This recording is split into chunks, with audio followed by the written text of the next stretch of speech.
Good evening, viewers. We welcome you to this edition of the news. First, let's take a look at the headlines. Rajya Sabha Chairman Jagdeep Dhankar forms all-women panel of 13 vice chairpersons in Upper House. Chief Minister Conrad Sangma addresses concerns over alleged formation of new militant group. Government not able to pass resolution to oppose UCC without UCC draft bill, says Chief Minister.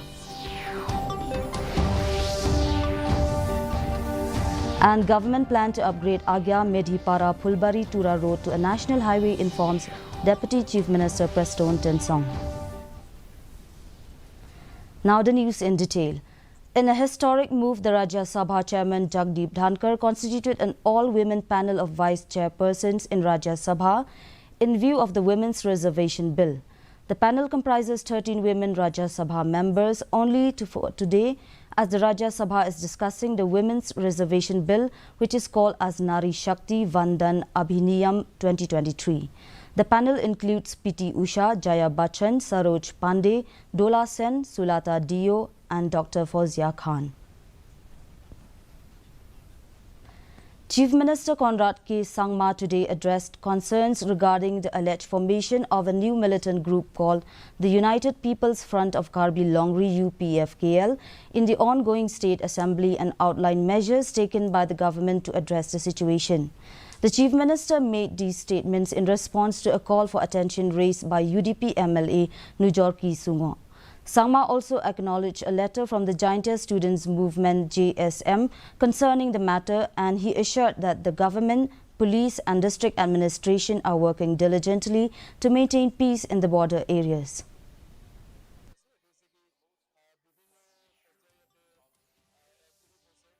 We have not taken things lightly.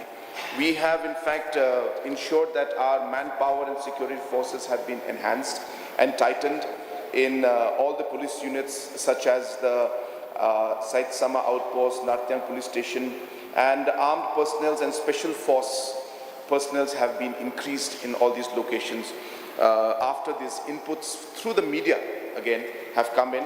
So there is no specific intel by the police and the government on these activities, but nonetheless we are not taking any chance, and hence based on the newspaper clippings, concerns of the different organizations, we have increased our manpower presence in the border area, especially close to these locations which I mentioned earlier, sir.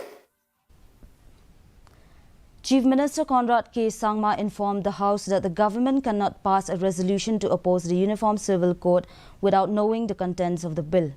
Sangma was replying to a motion moved by legislators from Mauhati, Nongthamai, Ampati, North Shillong, Milim, Songsak, Gambagre and Mauringkeneng, who requested the government to come up with a resolution opposing the UCC. In his reply, Sangma said that through the UCC has created a sense of fear, apprehension and doubts in the mind of the people in the state. Opposing the bill without reading the contents will not be appropriate. That when it comes to looking at the UCC, and the possibility of it coming as a bill, and then the possibility of it being passed, we as a state, as a government, and as political parties, we are all very much against this concept or this idea of a UCC. As legislatures, and without going through the content of what the bill intends to do, it really will not be appropriate for us at this point in time to pass a resolution simply because we don't know, or there is no bill, there is nothing that has been moved. Yes, there is a fear, no doubt. Yes, there are apprehensions. Yes, there are concerns. Deputy Chief Minister in charge PWD Preston Tensong disclosed the government's ambitious plan to upgrade the Agya Medhipara Phulbari Tura AMPT road to a national highway, provided the governments of India grants approval. Tensong's statement comes in response to concerns raised by Dr. Mizanur Rahman Kazi, legislator of TMC from Rajabala. Regarding the deteriorating state of the vital roadway, he shared that the significant progress had been made on AMPT road, with work nearly completed on the 32-kilometer stretch.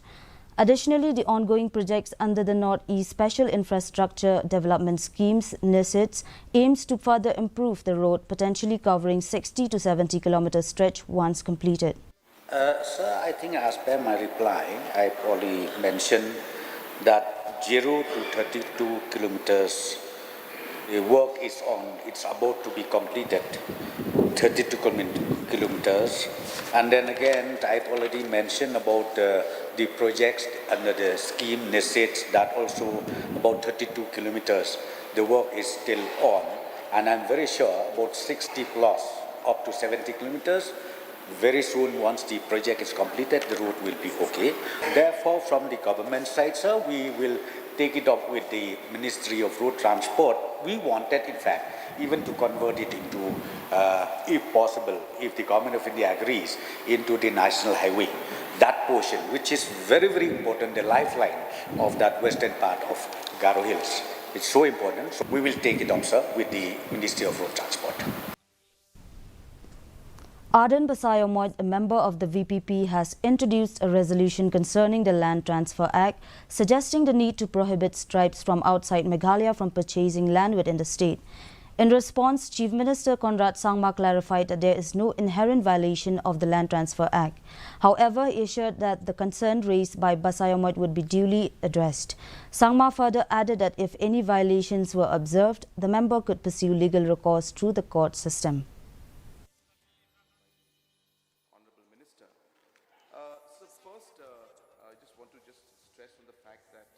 Sir, I beg to move this resolution, sir. Whereas land is God's given right to the indigenous people, and whereas our leaders in the past had enacted a legislation, namely the Meghalaya Transfer of Land Regulation Act 1972, to prevent the alienation of land, and whereas rampant violation of the acts is taking place.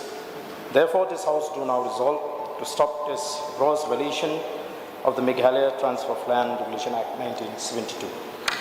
Motion moved. Now you may initiate discussion. Thank you. That there's no question of any violation of the Act, but as I said, the suggestions made by the Honourable Member concerns have definitely been noted. We are also obviously all concerned about issues when it comes to the rights of the tribals of our state. The three-day event of the Northeast Entrepreneurship, Machinery, Innovation and Exhibition event NIMI 2023 commenced yesterday. Addressing the event, Meghalaya Chief Minister Conrad K. Sangma said Meghalaya stands proudly as a top-ranked state in terms of startup and entrepreneurship ecosystem among small states, a remarkable achievement attributable to the collective efforts of all entrepreneurs. NIMI 2023 promises to be an assemblage of innovation, machinery marvels and entrepreneurial spirit spanning over 35 machinery stalls. Over the course of the event, attendees will have the opportunity to explore a diverse range of industries and technology. Machinery and Innovation Exhibition, which we are calling NIMI, is part of exercise of the government of Meghalaya to really promote the entrepreneurship culture and the entrepreneurship ecosystem in our state. And through this program, we are actually connecting different machinery manufacturers and different innovators to the local entrepreneurs and farmers, so that they're able to have access to the different technologies that are available today in the market. Now let's have a look at the weather report. Maximum temperature recorded at 22.2 degrees Celsius and the minimum temperature recorded at 17.3 degrees Celsius. The relative humidity in the morning was 96%, while in the evening it was 85%. Rainfall recorded at 0.4 millimeters. Forecast: moderate rain is very likely to occur at a few places. Before we wind up, let's have a look at the headlines once again. Rajya Sabha Chairman Jagdeep Dhankar forms all-women panel of 13 vice chairpersons in Upper House.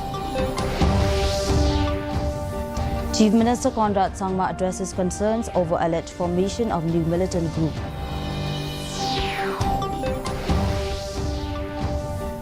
Government not able to pass a resolution to oppose UCC without UCC draft bill, says Chief Minister. And government plan to upgrade Agya Medhipara Pulbari Tura Road to a national highway, informs Deputy Chief Minister Preston Tensong. Well, viewers, that's all we have for today. Till we meet again, good night and thank you for watching.